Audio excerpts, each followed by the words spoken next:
एक और जहां हमारे देश भारत में बढ़ती आबादी को लेकर नए नए कानून बन रहे हैं, वहीं जापान में घटती आबादी एक बड़ी मुसीबत बन गई है। आपको बता दूं कि जापान की जनसंख्या दिन पर दिन घटती जा रही है। साल 2022 में हुई जनगणना के मुताबिक जापान की आबादी सिर्फ 12 करोड़ 54 लाख बची है। यानी पहले की तुलना में देखें तो करीब 8 लाख से भी अधिक आबादी कम हो गई है। जापान के गृह मंत्रालय की तरफ से जारी एक नई रिपोर्ट के मुताबिक पूरे जापान में तकरीबन 90 लाख से भी अधिक घर इस वक्त खाली पड़े हैं।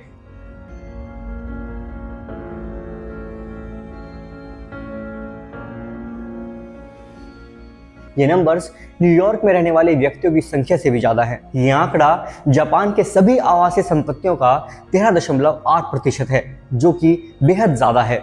इसे आप चाहें तो ऐसे समझ सकते हैं कि यहाँ खाली घरों की संख्या इतनी ज्यादा है कि अहमदाबाद में रहने वाले हर व्यक्ति को यहाँ घर दिया जा सकता है। यहाँ की घटती आबादी जापान में खाली घरों का एकमात्र बड़ा कारण है, लेकिन इसका दूसरा बड़ा कारण यह है कि जापान में खाली जमीन की तुलना में उन जमीनों पर बने हुए घरों में उनसे कम टैक्स लगता है, जिसकी वजह से लोग अपने खाली पड़ी जमीन पर घर बनाकर छोड़ रहे हैं। ऐसा होने के पीछे एक बड़ा रीजन ये भी है कि अब यहाँ लोग रिटायर होने के बाद गांव वापस जाने के बजाय अपने रिटायरमेंट होम जाना पसंद करते हैं। जापान के उत्तराधिकार और संपत्ति हासिल करने के कानून ऐसे हैं कि वहां छोड़ी गई संपत्तियों का दोबारा इस्तेमाल करना बहुत मुश्किल है।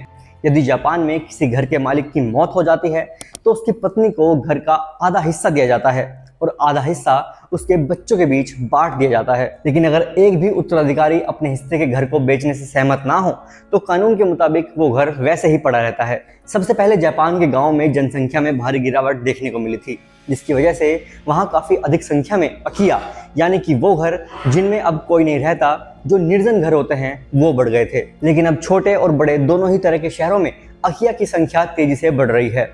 इनकी संख्या को रोकने के लिए पिछले साल दिसंबर में स्थानीय अधिकारियों को ये ताकत भी दी थी कि निर्जन पड़े घरों के मालिकों को टैक्स में छूट ना दी जाए। इसके पीछे का मकसद है कि मालिकों को अपने घरों को रिपेयर कराने और उनका इस्तेमाल करने के लिए प्रोत्साहित किया जाए।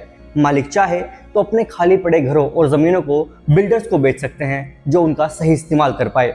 एक्सपर्ट्स का कहना है कि जापान की सरकार को निर्जन पड़ी संपत्ति की खरीद को आसान बनाने की जरूरत है। सरकार को एक ऐसा कानून लाना चाहिए जो इन इमारतों पर नियंत्रण लेने और फिर उन्हें नीलाम करने में सक्षम रहे।